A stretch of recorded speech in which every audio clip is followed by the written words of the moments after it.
Inalam ko ang top 5 na magandang cellphones na maaaring bilhin ng 8,000 pesos mo. Dahil sa daming mga bagong cellphones ngayon, mahirap talagang mamili lalo na kung hanggang 8K lang ang budget mo. Pero huwag kang mag-alala, titingnan natin kung alin sa mga ito ang pinakasulit at swak sa budget para sa'yo. In any order to, kaya panoorin mo din hanggang dulo dahil baka ikaw na ang manalo ng 100 smart load.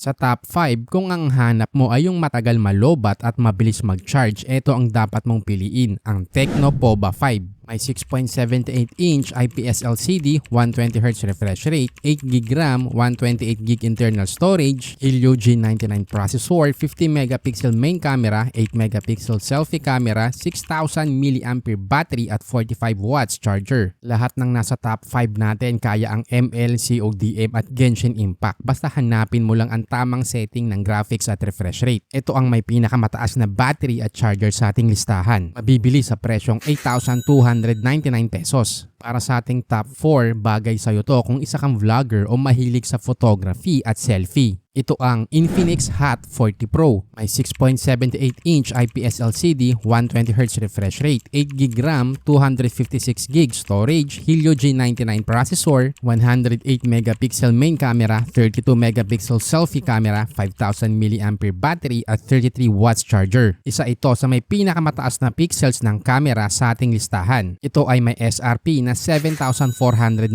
pesos. Sa ating top 3, para din to sa mahilig sa photography at vlogging. Ito ang Tecno Spark 20 Pro. May 6.78-inch IPS LCD, 120Hz refresh rate, 8GB RAM, 256GB storage, Helio G99 processor, 108MP main camera, 32MP selfie camera, 5,000mAh battery at 33W charger. Kung specs ang pag-uusapan, pareho lang sila ng Infinix Hot 40 Pro. Yun nga lang, ang Spark 20 Pro ay may IP53 splash and dust resistance kaya pwede sa mga wisik ng tubig. May presyong 8,199 pesos. Kung kailangan mo nga pala ng gaming earphone, subukan mo tong ginagamit ko. Sobrang sulit dahil may dalawang microphone na maaaring tanggalin ng isa. Sobrang ganda ng tunog lalo na sa games, music at pangkol. Nilagay ko na yung link sa description. Sa top 2, kung kailangan mo naman ng mas malakas na processor kumpara sa tatlo nating nauna at naka 5G, andito ang Itel P55 5G.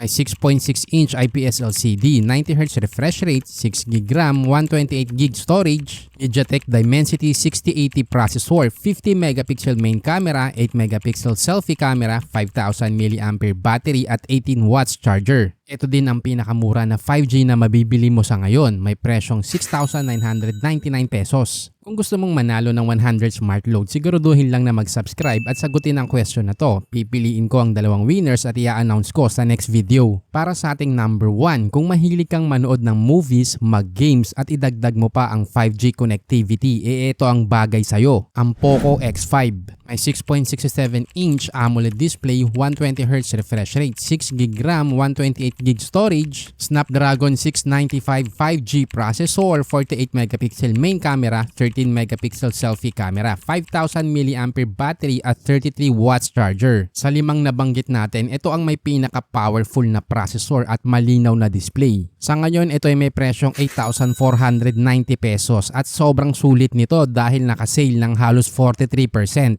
Pagkatapos ng sale, babalik to sa SRP na 14K. Paunahan na lang kayo dahil nilagay ko na sa description yung links kung saan to mabibili, pati na din ang best of the best smartphones ngayon. Huwag kalimutang mag-subscribe kung nakatulong at nakitaan mo ng value ang video na to.